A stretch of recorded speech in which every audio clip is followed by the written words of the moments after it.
Hello everyone, I am Srinivas. Welcome to my channel. మనం heat చాప్టర్లో already 2 క్లాసెస్ని discuss చేసాం. ఈ థర్డ్ క్లాస్లో స్పెసిఫిక్ హీట్ అంటే ఏంటో డిస్కస్ చేద్దాం. ఫ్రెండ్స్, నా ఛానల్కి సబ్స్క్రైబ్ చేయండి.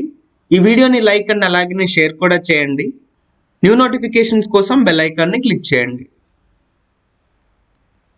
స్పెసిఫిక్ హీట్ అంటే ఏంటో మనం తెలుసుకునే ముందు ఆల్రెడీ క్లాస్ 1లో చేసిన సింపుల్ యాక్టివిటీని రీకాల్ చేసుకుందాం. ఆ యాక్టివిటీలో మనం ఒక వుడెన్ పీస్ని అలాగనే ఐరన్ పీస్ని కొంచెం సేపు రిఫ్రిజిరేటర్లో పెట్టాం. ఆ తర్వాత రిఫ్రిజిరేటర్ నుండి బయటకు తీసి ఆ మెటీరియల్స్ని అబ్జర్వ్ చేసినప్పుడు ఐరన్ పీస్ మనకి వుడెన్ పీస్ కంటే ఎక్కువ చల్లగా ఉంది అని ఫీల్ అయ్యాం. యాక్చువల్లీ మనం వుడెన్ పీస్ని ఐరన్ పీస్ని రెండింటిని కూడా సేమ్ రిఫ్రిజిరేటర్లో సేమ్ టైం ఉంచినప్పటికీ ఐరన్ పీసే మనకి ఎక్కువ చల్లగా అనిపించింది. దీనికి కారణం ఏమై ఉంటుంది అంటే దీనికి ఆన్సర్ ఆ మెటీరియల్స్ యొక్క స్పెసిఫిక్ హీట్. సో మనకి స్పెసిఫిక్ హీట్ అంటే ఏంటో చూద్దాం, సో దాట్ ఈ వీడియో ఎండింగ్కి ఈ క్వశ్చన్కి మనకి ఆన్సర్ దొరుకుతుంది. ఇంకొక ఎగ్జాంపుల్ని కన్సిడర్ చేద్దాం. యూజువల్గా వేడిగా ఉన్న రోజు అంటే ఎండగా ఉన్న రోజు రోడ్డు మీద ఎక్కడన్నా ఇసుక కనపడితే ఆ ఇసుకలో చెయ్యిని కానీ కాళ్ళని కానీ పెట్టినప్పుడు మనకి చాలా వేడిగా అనిపిస్తుంది. అదే టైంలో మనం దగ్గరలో ఉన్న వాటర్ని కనుక పట్టుకున్నట్టయితే ఆ వాటర్ అంత వేడిగా మనకి అనిపించదు. ఇక్కడ ఈ ఇసుక అండ్ అలాగనే వాటర్ రెండూ కూడా సేమ్ సన్లైట్లోనే ఉన్నాయి, సేమ్ సన్ హీట్నే అబ్జర్వ్ చేసుకుంటున్నాయి. అయితే ఇక్కడ శాండ్ ఎక్కువ వేడిగా ఉండటాన్ని మనం అబ్జర్వ్ చేయొచ్చు. ఎందుకని ఇలా జరుగుతుంది అంటే కూడా ఇక్కడ కూడా మనకి ఆన్సర్ ఆ మెటీరియల్స్ యొక్క స్పెసిఫిక్ హీటే. సో ఈ వీడియోని కంప్లీట్గా చూడండి, సో దట్ మీకు స్పెసిఫిక్ హీట్ అంటే ఏంటో ఒక ఐడియా వస్తుంది అండ్ ఈ క్వశ్చన్కి కూడా మీరు ఆన్సర్ చేయగలరు. ఫస్ట్ మనం స్పెసిఫిక్ హీట్కి డెఫినేషన్ ఏంటో చూద్దాం. The amount of heat required to raise the temperature of unit mass of a substance by 1 degree centigrade. This is known as specific heat.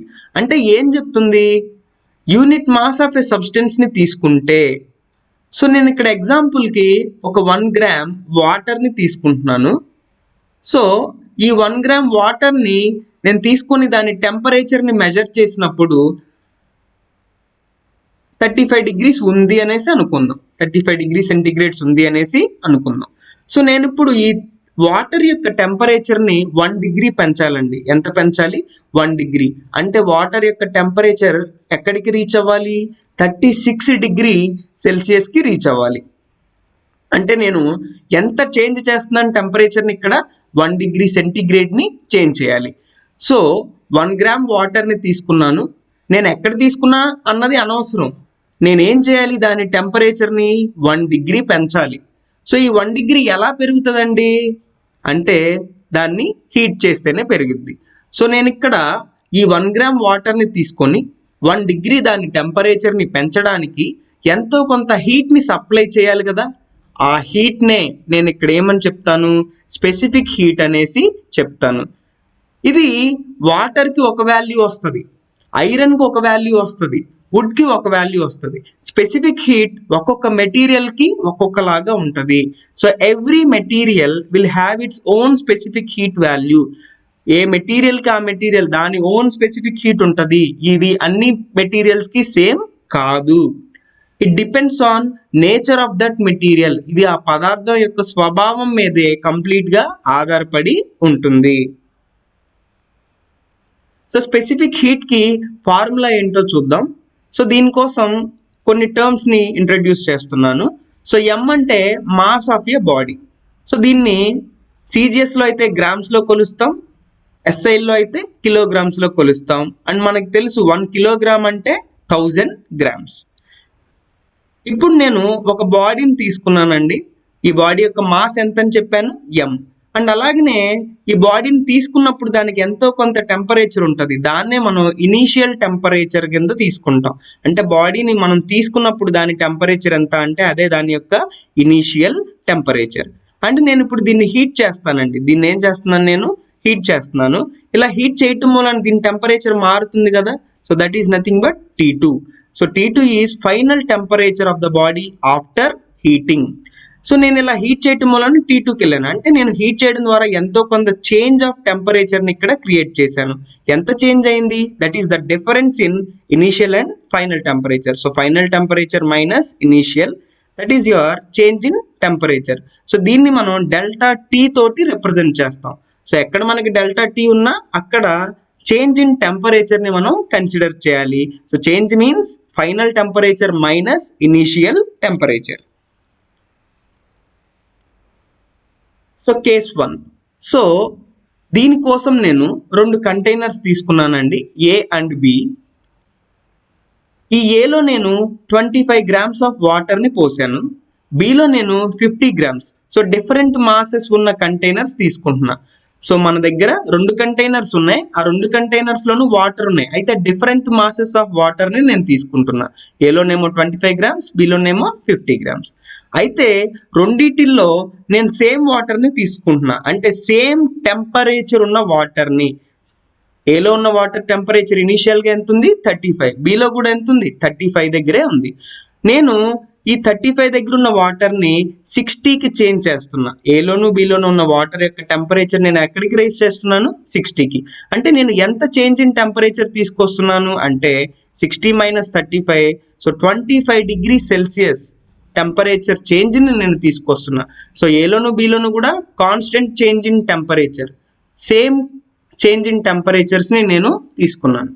అయితే చేంజ్ ఇన్ టెంపరేచర్ సేమ్ అయినప్పటికీ ఏ యొక్క mass తక్కువ, కానీ Bలో మనకి ఎక్కువ water ఉన్నాయి. సో ఇంత వాటర్కి ఇంత చేంజ్ ఇన్ టెంపరేచర్ తీసుకురావాలి అంటే ఆబ్వియస్లీ ఇక్కడ మనకి ఎక్కువ హీట్ని మనం సప్లై చేయాల్సి ఉంటుంది. సో ఇక్కడ B తీసుకునే హీట్ ఎనర్జీ A కంటే కూడా ఎక్కువ. So here Q2 is greater than Q1. అంటే చేంజ్ ఇన్ టెంపరేచర్ కాన్స్టెంట్గా ఉన్నప్పుడు మనకు ఒకవేళ బాడీ మాస్ పెరిగితే మనం సప్లై చేయాల్సిన హీట్ ఎనర్జీ కూడా ఎక్కువే. సో దీన్నే నేను Q is directly proportional to M గా తీసుకుంటున్నాను. This is our first relation. So నేను ఇప్పుడు మాస్ సమానంగా తీసుకుంటున్నా. ఇంతకు ముందర మనం డిఫరెంట్ మాసెస్ తీసుకున్నాం, కానీ ఇక్కడ సేమ్ మాస్. అంటే ఏలోను 50 grams, Bలో కూడా 50 grams తీసుకుంటున్నాను. రెండిట్లో ఉన్న వాటర్ సేమ్ టెంపరేచర్ దగ్గరే తీసుకున్నాను ఇనీషియల్గా, 35 and 35. అయితే ఇప్పుడు నా ఎయిమ్ ఏంటి అంటే నాకు డిఫరెంట్ చేంజ్ ఇన్ టెంపరేచర్, అంటే డిఫరెంట్ డెల్టా T కావాలి. ఏలో ఉన్న వాటర్ టెంపరేచర్ నేను 60కి తీసుకెళ్లాలనుకుంటున్నా. అంటే ఏలో నాకు డెల్టా T ఎంత రావాలండి? 60 మైనస్ 35, 25 డిగ్రీ C. Bలో నేను 35ని 75కి ఇంక్రీజ్ చేద్దాము అనేసి అనుకుంటున్నా. So T2 minus T1 that is 40 degree Celsius. So నాకు ఎంత చేంజ్ కావాలి? 40 డిగ్రీ సెల్సియస్ చేంజ్ అనేది జరగాలి. సో ఇక్కడ మాస్ సేమ్, కానీ Bలో ఉన్న వాటర్ని ఎక్కువ టెంపరేచర్కి తీసుకెళ్ళాలి కాబట్టి B ఇక్కడ ఎక్కువ టెంపరేచర్కి రీచ్ అవుతుంది కాబట్టి హీట్ని కూడా ఎక్కువ తీసుకుంటుంది. ఇక్కడ కూడా Q2 is greater than Q1. So ఇక్కడ హీట్ ఎనర్జీ దేని మీద డిపెండ్ అయ్యింది అంటే నువ్వు ఎంత టెంపరేచర్ డిఫరెన్స్ని తీసుకురావాలో దాని మీద డిపెండ్ అయింది. సో ఎప్పుడైతే మనకి మాస్ ఫిక్స్డో నీ డెల్టా T, అంటే నువ్వు ఎక్కువ చేంజ్ని తీసుకురావాలి అంటే నువ్వు హీట్ కూడా ఏమి ఇవ్వాలండి? ఎక్కువ ఇవ్వాలి. అంటే Q is directly proportional to delta T. దీన్ని మనం సెకండ్ రిలేషన్ కింద తీసుకున్నాం. సో మనకి మొత్తం 2 రిలేషన్స్ వచ్చాయి. Q is proportional to M and Q is proportional to delta T. So ఈ రెండింటిని యూజ్ చేసి నేను సింపుల్ అండ్ సింగిల్ ఈక్వేషన్ కింద రాస్తున్నాను. That is Q is proportional to M delta T. Okay, I'm joining these two. Q is proportional to M, Q is proportional to delta T. So ఈ రెండింటిని use చేసి నేనేం రాశాను? Q proportional to M delta T. So M delta T ఇటు వస్తే ఇక్కడ మనకి మిగిలేది ఏంటండి? Constant.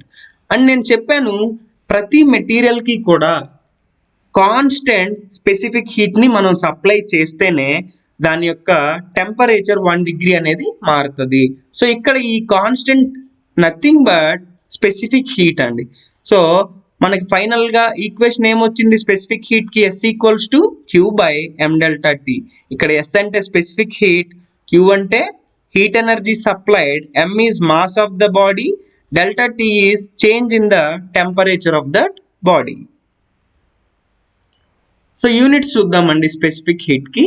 So just now we derived formula ఏమొచ్చింది, S equals to Q by M delta T. So Q అంటే హీట్. సో ఇక్కడ హీట్కి CGS units calorie, SI unit joule, M is mass, మాస్కి CGS unit grams, SI unit kilograms, delta T change in temperature, nothing but temperature. So దీని CGS unit degree Celsius and SI units are kelvins. So ఇప్పుడు specific హీట్కి units చూడండి.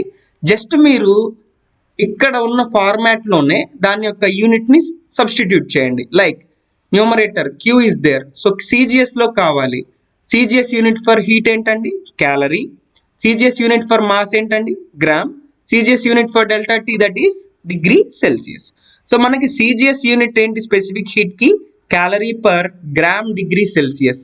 అలాగే ఎస్ఐలో చూడండి, హీట్కి SI unit joule, మాస్కి SI unit kilogram, టెంపరేచర్కి SI unit kelvin. So overall SI unit ఏంటి స్పెసిఫిక్ హీట్కి అంటే joule per KG kelvin. And we discussed మనకి ఒక్కొక్క మెటీరియల్కి దాని యొక్క ఓన్ స్పెసిఫిక్ హీట్ ఉంటుంది అనేసి చెప్పుకున్నాం. సో ఇక్కడ కొన్ని మెటీరియల్స్కి స్పెసిఫిక్ హీట్ వాల్యూస్ ఇవ్వటం జరిగింది, like lead, water, brass, zinc etcetera. వీటి యొక్క CGS, so calorie per gram degree Celsius, అలాగే ఎస్ఐలో జోల్ పర్ కేజీ కెల్విన్స్లో వాటి యొక్క స్పెసిఫిక్ హీట్స్ ఇక్కడ ఇవ్వటం జరిగింది. అయితే యూ కెన్ అబ్జర్వ్ వాటర్కి హైయెస్ట్ స్పెసిఫిక్ హీట్ ఉందండి. So the specific heat of water is very high, 1 calorie per gram degree Celsius or 4180 joule per kg Kelvin. So water is the material having highest specific heat. See, this is very important question. చాలా సార్లు అడిగారండి, highest specific heat ఉన్న material ఏది అంటే water అండి. ఎంత దాని specific heat సిజిఎస్లో అండి, ఇది సిజిఎస్లో ఎంత, సిజిఎస్లో 1 calorie per gram degree Celsius. Material having high specific heat needs more heat to increase its temperature, and also it needs to reject large heat to decrease its temperature.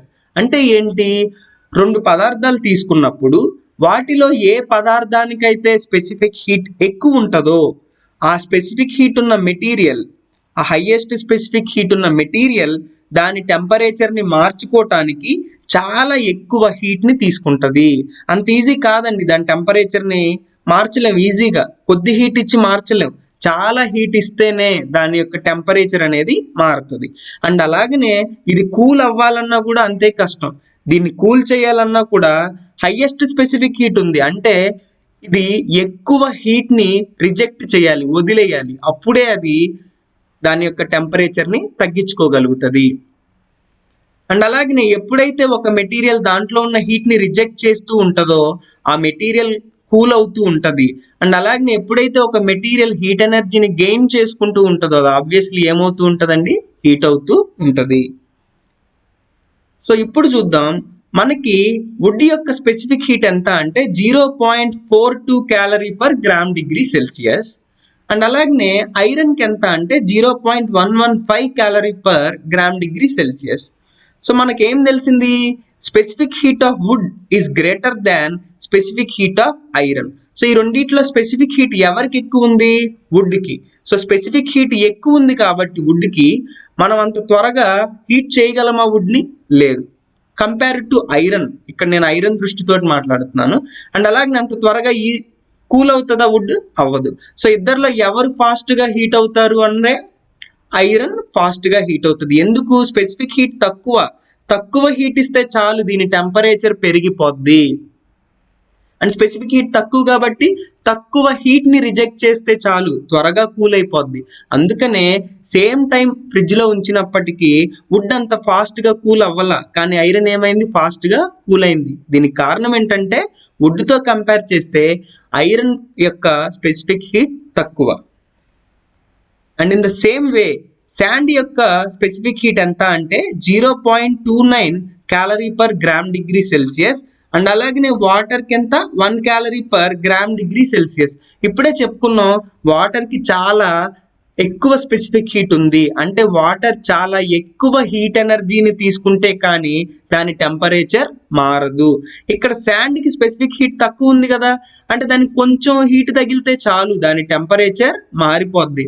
అందుకనే sand త్వరగా వేడెక్కిపోయింది, water ఇంకా కూల్గానే ఉంది. Hope you understand what is specific heat. And ఈ క్వశ్చన్స్కి answer కూడా మీకు అర్థమైంది అనేసి అనుకుంటున్నాను. This is all for this video, friends. Please subscribe to my channel. Do like this video and also share this video. For new notifications, click on the bell icon. Thank you for watching.